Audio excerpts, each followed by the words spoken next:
Life एवढी boring झाली आहे ना बॉयफ्रेंड आहे ना हस्बँड, फक्त आहे 9 ते 7 ची जॉब. नमस्ते मित्रांनो, मी आहे अमृता आणि माझ्या बोरिंग ब्लॉग मध्ये तुमचं स्वागत आहे. लाईफ मध्ये काय करावं ना तेच समजत नाहीये. ना मुलामध्ये इंटरेस्ट येतोय, ना रिलेटिव्ह मध्ये इंटरेस्ट आहे, ना जॉब मध्ये इंटरेस्ट आहे, ना स्वतःमध्ये इंटरेस्ट आहे. रोजची तेच लाईफ जगून मी थकली आहे. आता लाईफ मध्ये काही स्पाइसअप हवंय. रोज विचार करते लाईफ मध्ये काही नवीन करावं, पण होत नाहीये. आज जॉबवर नाही जायचंय, सुट्टी घ्यायची आहे, असा रोज विचार करते आणि बॅग उचलते आणि निघून पडते मजुरी करायला. आज फ्रायडे आहे तर लोड जास्त असणार आहे कामाचा, बट सॅटर्डेची एक्साइटमेंट सुद्धा. स्वतःचं मन मारून पोहोचली मी ऑफिसला आणि निघाली 1 वाजता जेवण करायला घरी. अर्धा दिवस तर कसा तरी संपला, बस अर्धा दिवस बाकी आहे आणि तो पण अर्धा दिवस पूर्ण करून मी निघाली घरी. आज खूप जास्त थकलेली आणि माहित नाही सकाळपासून मला खूप जास्त झोप येत आहे.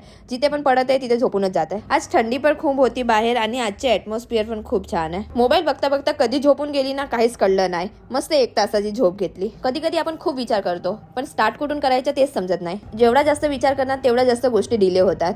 लोक काय विचार करतील, लोक काय म्हणतील, हे सर्वचा विचार सोडा. स्वतःवर कॉन्फिडंट ठेवा आणि जे करायचे ते बिंदास करा, कारण तुमची लाईफ आहे, लोकांची नाही. लोक तर चांगलं केलं तरी नाव ठेवतील, नाही केलं तरी नाव ठेवतील. आज ऑफिसमध्ये संध्याकाळी आम्ही नाश्ता केला, म्हणून मला बिलकुल पण भूक नव्हती, म्हणून मी डिनर स्किप केलेला आहे. तर असा होता आजचा माझा दिवस, लेझी, कॉझी आणि खूप थकलेला. आज माझी इच्छा तर बिलकुल नव्हती व्हिडिओ बनवायची, पण बनवला, एडिट केला आणि अपलोड सुद्धा होऊन गेला. भेटूया उद्या फ्रेश मॉर्निंग सोबत.